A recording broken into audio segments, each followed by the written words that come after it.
Okay, let's move forward then. We're studying the gospel accounts of Matthew, Mark, Luke, and John as we harmonize them here on Sunday mornings. We were last week at Mark chapter 5. We left off at verse 33, where we're discussing here the healing of Jairus' daughter. We already have gone over this account in Matthew chapter 9, verses 18 through 26. Mark identifies Jairus by name in verse 22. Matthew did not. So we got a little more information there in Mark's account than we did in Matthew's, which is, again, one of the blessings of being able to study all of these accounts together, because you can put all of the information that is contained in front of you and therefore see the totality of the account. But let's pick back up there today at verse 33 of chapter 5. It says, on this occasion, this is in between the issue with the healing of Jairus' daughter. There was this woman that comes up who had an issue of blood, the Bible tells us 12 years. If you can imagine suffering from this debilitating thing for 12 years. She had been going to the physicians for years. She'd spent all that she had, and she didn't get any better. Instead, she ended up getting worse. And she had confidence and faith in Jesus enough that if she could just touch His garment, touch His clothes, she'd be made whole. And she was. And you remember that Jesus asked the question, "Who touched my clothes?" verse 30. Of course, He knew who did it, but He's allowing her to identify herself. He again said, verse 31, "Who touched me?" And he looked round about to see her that had done this thing. Again, He knew who it was. But when the woman, fearing and trembling, this is where we left off, knowing what was done in her, came and fell down before Him and told Him all the truth. That's again indicative of the fact that Jesus already knew who it was when He turned and looked at her before she ever revealed such audibly. This is not a surprise to Jesus at all. But this woman does come, and it's interesting her reaction here. She's come fearing and trembling. She's had a great thing happen to her, a wonderful thing, something that doctors could not help her with, and she's finally able to feel whole again. But she comes down before Him, fell down before Him, and told Him all the truth. Now, you can imagine, or at least I can almost imagine Jesus' expression here. And I don't want to put things in the Bible that aren't there, but in my mind's eye, I can almost see the amount of gentleness that He had with this woman. Because the immediate thing out of His mouth, and He said unto her, "Daughter, thy faith hath made thee whole. Go in peace and be whole of thy plague." She's scared. She's upset. Why is He so upset that I touched His clothes? She comes identified, and as immediate as it is after she does this, He reassures her. And friends, sometimes that's one of the greatest things we can have as children of God, is reassurance every once in a while of the things that God has promised us. Edification is one of the three areas in which the church is to work here on this earth. And we should never lessen its importance. Don't get me wrong, I'm very, very much an advocate of evangelism. We need to evangelize. I'm very much an advocate of benevolence. We need to help those in need. But we also need to be ones who edify and build one another up. It is an extremely useful tool for all of us in the kingdom. On this occasion, of course, the church is yet to be established, but Jesus shows that reassurance to this woman that there's nothing to fear. Instead, He says, "Thy faith hath made thee whole." Now keep in mind, it wasn't her faith alone. She acted upon it. She did what she felt would be able to cause this, which it did. She was to go in peace, be whole of thy plague. And I can, at that moment in time, if I were this woman, I'd probably be like the Ethiopian eunuch in Acts chapter 8. I'd go on my way rejoicing. I'd be so happy that all of these doctors couldn't do anything, and all of a sudden, not only do I feel better, but I'm completely healed. Again, this is a true miracle, not some pseudo thing that people try to put out today as a miracle that is not. This was a legitimate, instantaneous healing.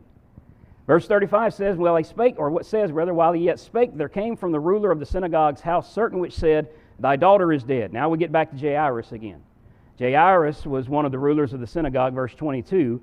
And as Jesus was on His way, and this episode took place with the woman who had the issue of blood, while that is all happening, here come the people from his house, Jairus' house, and tells him, "Thy daughter is dead. Why troublest thou the master any further?" Now, there's only two options, as we talked about when we looked at Matthew on this. Either number one, they were mistaken and she wasn't really dead, or she is dead. And they identified that she is. Now, no, they did not have the machines we have today to monitor things the way that we do today, but they were not ignorant of life and death. They would do the best they could to identify such.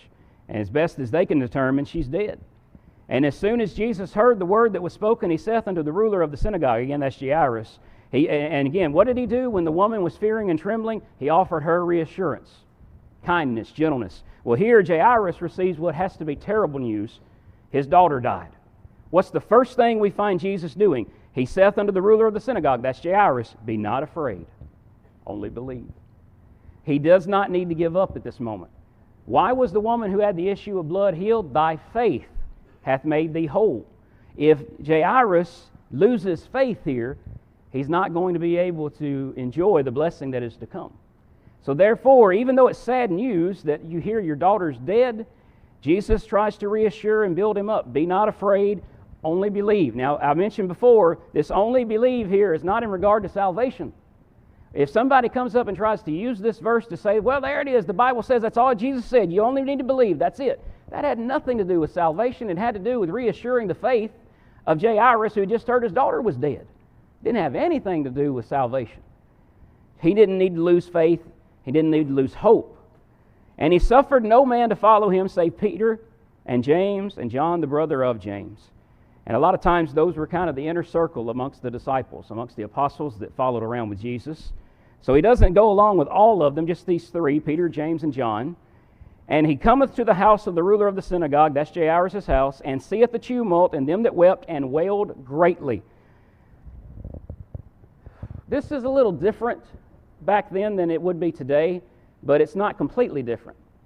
They would actually sometimes have hired mourners come in to help with the mourning process when someone died. And we do it differently, but somewhat similarly today when we go to funeral homes for visitation and things of that nature. We help the families to grieve.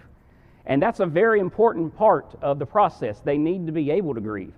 And by the way, this is for men or women, either one. We need to get the notion out of our minds that men shouldn't be grieving. That God gave us emotions just as much as He did women.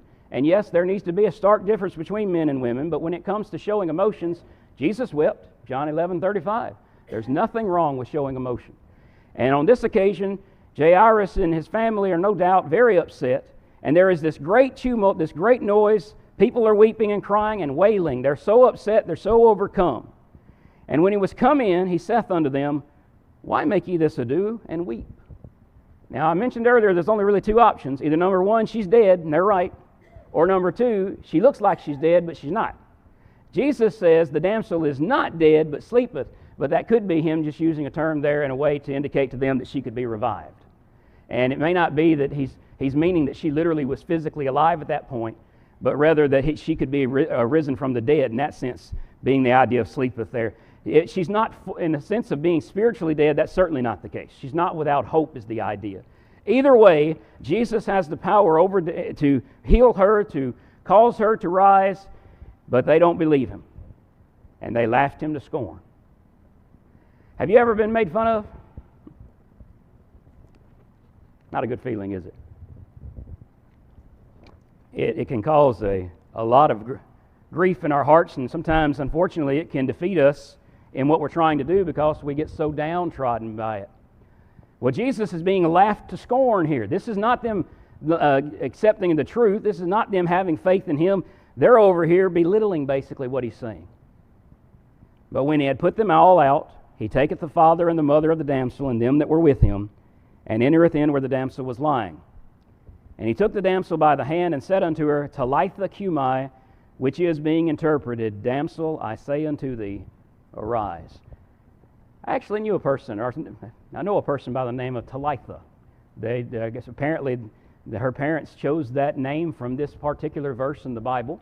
It's not here mentioned as a name, but that's what they ended up using it for, was her name. Here it is just the idea, again, it's an interpretation of Damsel, I say unto thee, arise, Talitha cumi. So Jesus takes the family in there, the mother and the father, takes those others that were with him, Peter, James, and John, goes in, takes the girl by the hand, Talitha cumi. Now, please notice the next verse. And what do you find there? And straightway, or is what the King James has. Some of you may have immediately, same idea. Straightway, it's a legitimate, again, miracle, immediacy of it. And straightway the damsel arose and walked, for she was of the age of 12 years. And they were astonished with a great astonishment. What do you think about those who were out there laughing him to scorn prior to this? You ever eaten crow? Doesn't taste too good going down, does it? And sometimes we stick our big foot in our mouth so deep we choke on it, don't we? On this occasion, they didn't think he could do such. But now they're astonished, not just astonished, but with a great astonishment. I would have been too. If I had been a non-believer and all of a sudden this girl came out there walking around and she's fine again, you might have to pick my jaw up off the ground. That's about how amazed I probably would be. And he charged them straitly that no man should know it, and commanded that something should be given her to eat. Now, this is an interesting statement and is worthy of discussion, but I have to be careful with how much I say on it. Why did he charge them straitly that no man should know it? He didn't always do this when a miracle was performed, did he? Sometimes, as a matter of fact, he was fine with them going out and telling what had taken place. Why do you think, and that's all we can do here, we have to be careful, why do you think it could have been a reason he just charged them straightly or immediately here directly that no man should know it? No ideas, no thoughts. And that's all. We're just throwing these around. We're not binding them. Think about the multitudes that already were around Jesus at times and some of the things that he's having to deal with already. It's nothing wrong with the multitudes being there, but he only has a limited amount of time here on this earth. A limited amount of time to do things. And he can't, even though the physical healings are wonderful, getting these people like the woman with the issue of blood, this damsel of the daughter of Jairus, even though these healings are wonderful, the physical healings were not the reason really why he was here. And we need to remember that too and never lose focus of that. That was helping to confirm the Word when he preached it, to identify himself as the Son of God, the Word, and be able to have people have faith therein. But the physical healings were not the end-all, be-all of his mission. His mission was to seek and to save that which was lost.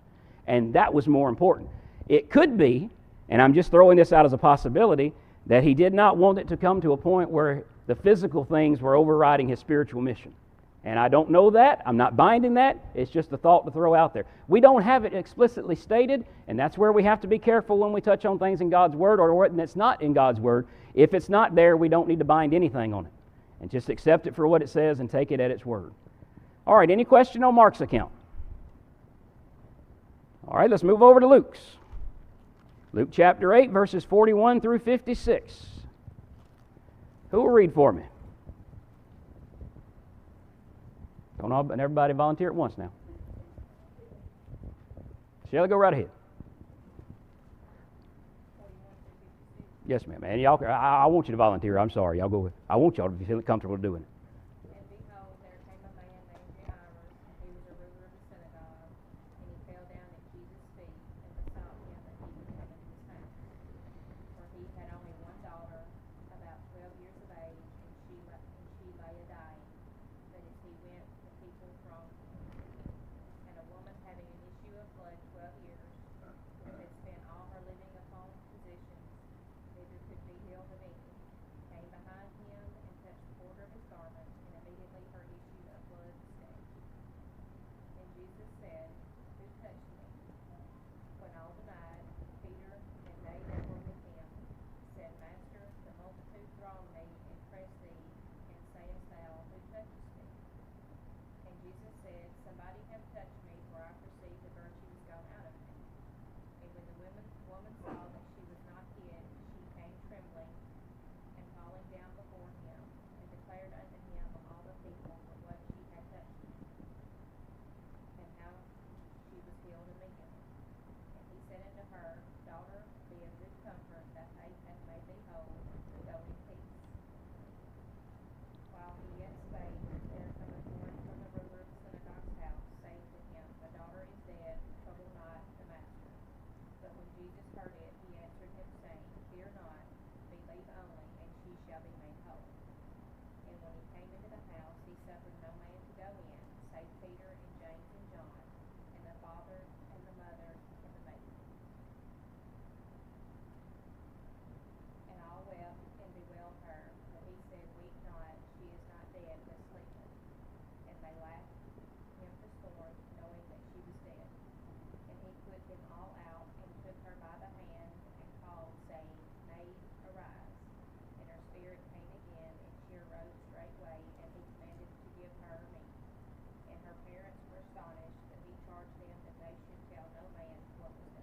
All right, very similar to Matthew, very similar to Mark, but there is some very key information here in Luke's account that needs to be touched on. What were let's just start at the beginning again. Jairus is the same situation, beseeches Jesus to come into his house and heal his dying daughter who's about 12 years old. The woman with the issue of blood, 12 years, same idea. She'd spent all she had, gone to the physicians, nothing better. But she touches the border of his garment, and immediately, verse 44, her issue of blood staunched. And you go back down to verse 47, and again it says, and how she was healed immediately. There's a reason why those words are there. It's verifying the legitimacy of a miracle. But Jesus, again, the question, who touched me, and it says it twice there, and he perceived that virtue had gone out. He knew exactly who it was. Same reassurance as we found in Mark's account. Daughter, be of good comfort. Thy faith hath made thee whole. Go in peace. He reassures her and acknowledges that the reason she's able to have this healing is because of her faith.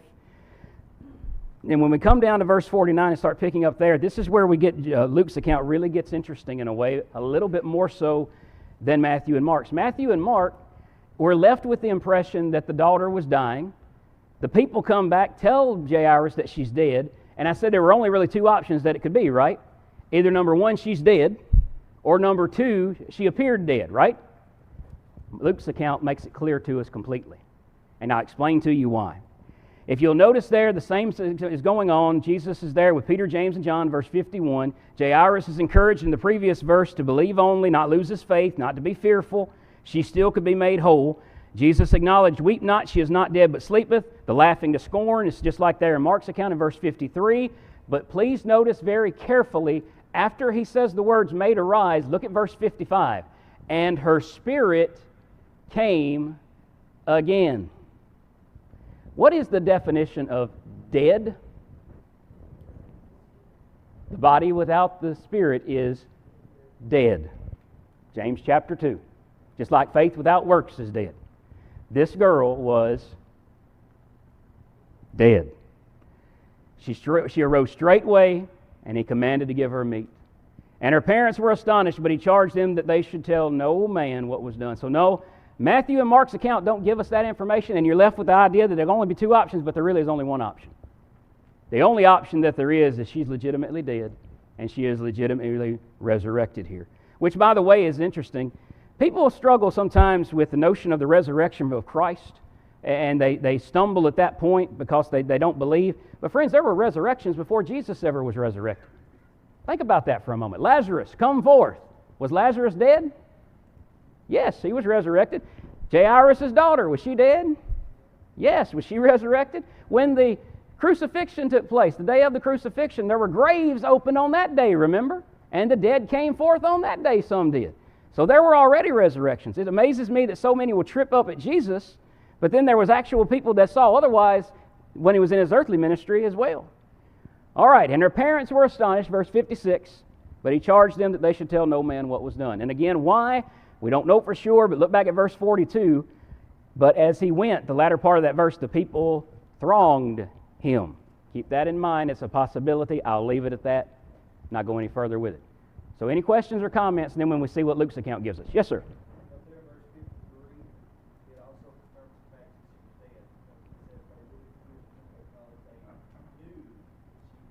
Absolutely. And again, the idea there is these people were not hooked up to machines, but they had the ability to generally understand dead and alive. And we do too. I mean, don't get me wrong.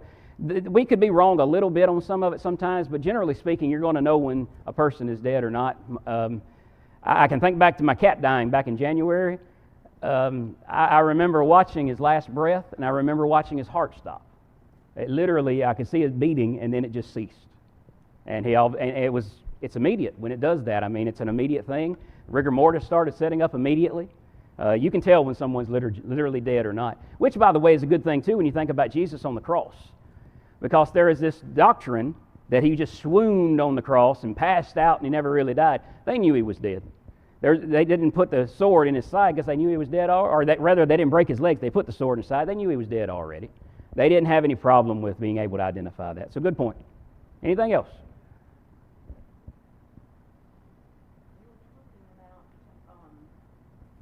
Jairus, and he possessed the office of a ruler. Yes, ma'am.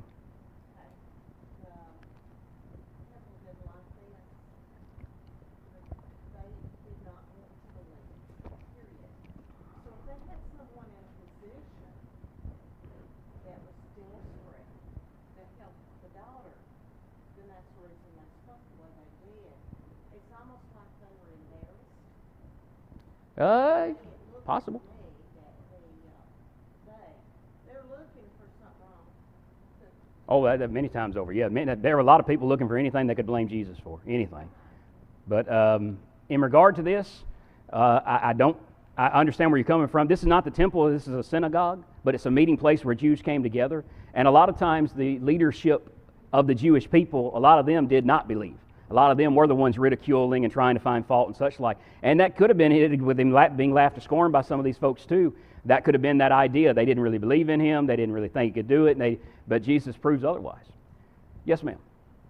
In addition to that, that may be why Jesus said not to tell anyone, because it says, and her parents were amazed, and he charged them to tell no one what happened.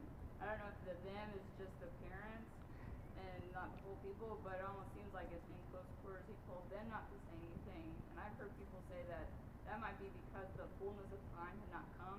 There was still work to do, and they didn't want to kill him. Like he knew there was more to come. I got you. Yes, ma'am. Don't spread the word too much that this great thing happened. And that's entirely yes, absolutely. But it's a possibility, and it's not a bad idea at all.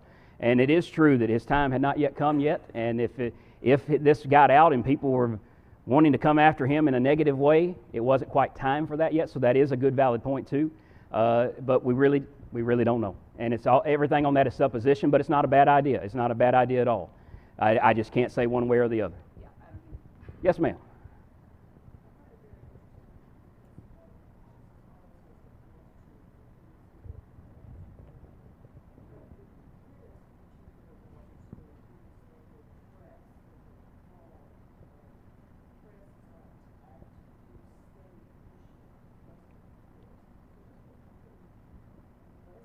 Oh, yes. They're wanting to get as near to him at this moment as they can. And that's with the woman with the issue of blood, that was her main thing. Let me get up there, I can just touch his clothes. They're dying, well, I shouldn't use that term, but they're really wanting to be close to him. They're willing to, the thronging is a good term. It really is. It's like a mob of people trying to get to him at this time. And I can't say I wouldn't have been right there with them. I might have been right in that number. Anything else? Don't you know that sometimes the curiosity is really right at the door? That he said that he told several of them to get out because he was ridiculed, and they probably knew in all their minds that the girl was dead, but they wanted to see actually what was going to be performed here, and they would use that against him like they did before. That this man, he does things By Beelzebub. Yeah, and do you not think that they were itching when they saw the girl that she was alive now, and they knew she was dead? What did he do? I'm really curious. And he said, "Don't say anything. Let it, get down into their souls." I don't know. Yeah, I don't know. I can't say for sure, but there's no doubt about it. There are some people you can show them as plain as we say the nose on their face, and some will still reject things. It's amazing how that happens. And there's evidence here, though. I really wonder, about things like that, what their thoughts were after this. And we're not told, but except for the great astonishment, the parents and such, and the other people, no doubt. But I wonder the ones legitimately who didn't believe, if some of them started coming to the other side of the camp, if you will. And it's interesting thoughts. Yes, ma'am. Modern literal version says the crowds were Choking him. Wow. Well, I'm glad they didn't kill him at that moment. But yes, it's if you've ever seen somebody and a big mob comes up trying to reach him and get to him, that's the idea. They're trying to get as close as they possibly can to him. Anything else? All right, let's move forward then. We'll go over to the healing of the blind men and a dumb man with a demon. And if you have the outline, the dumb is in quotation marks there, because I know people use the word dumb differently today a lot of times, but we're going to use it in the right sense. Let's go to Matthew chapter 9, verses 27 through 34. Matthew 9, 27 through 34. Who will read for me? All right, Randall. And when Jesus was already finished, two blind men followed him, crying and saying, "Thou Son of David, have mercy on us." And when he was come into the house, blind men them, Believe ye that I am able to do this? They said unto him, Yea, Lord. Then touched he their eyes, saying, According to your faith be it unto you. And their eyes were opened, and Jesus straightly charged them, saying, See that no man know you. But they, when they were departed, spread abroad his fame in all that country. And as they went out, behold, they brought to him a dumb man possessed with a devil. And when the devil was cast out, the dumb stayed. And the multitude marveled, saying, It was never so seen in Israel. But the Pharisees said, He casteth out devils through the prince of the devils. All right, thank you very much. Let's back up then to verse 27. 2 blind men. This is immediately after the healing of Jairus' daughter.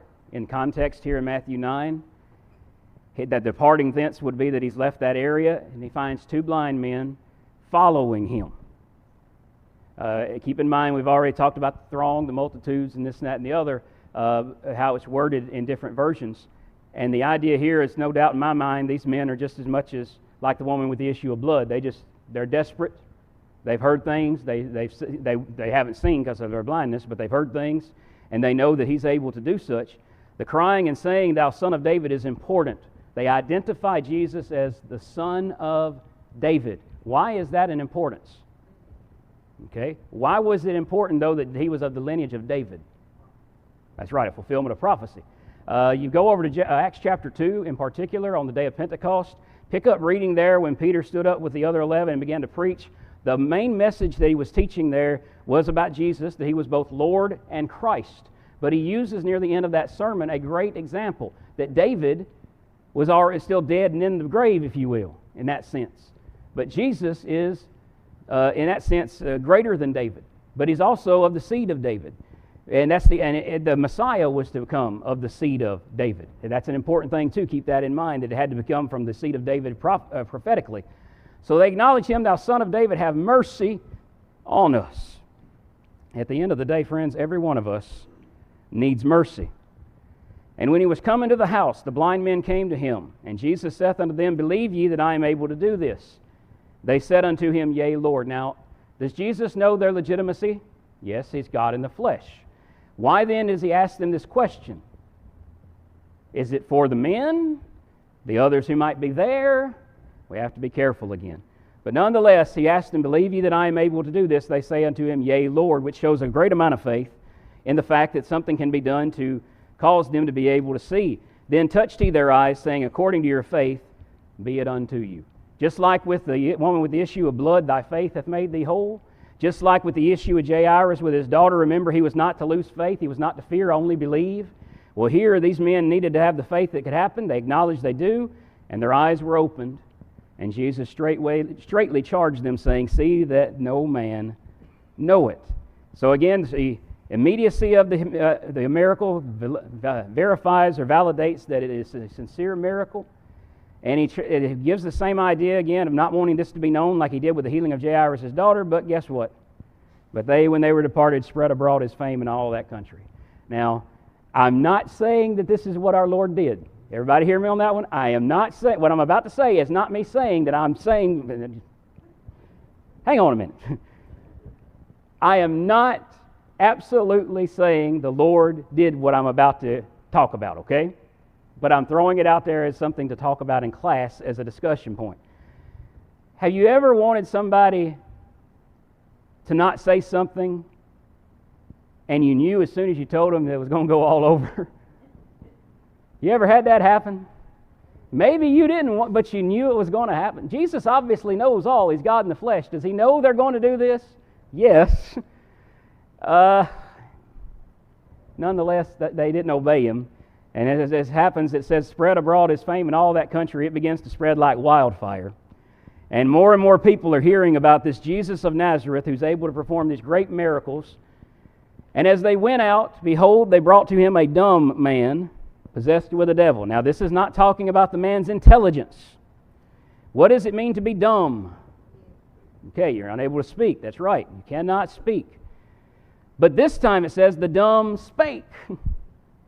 And the multitudes marveled, saying, it was never so seen in Israel. This devil or demon was cast out that had caused this man not to be able to speak for a period of time, and now he's able to speak. And they were marveling, just like we find with Jairus' daughter's healing. People are astonished and marveling here as well, saying it was never so seen in Israel, and it hadn't been.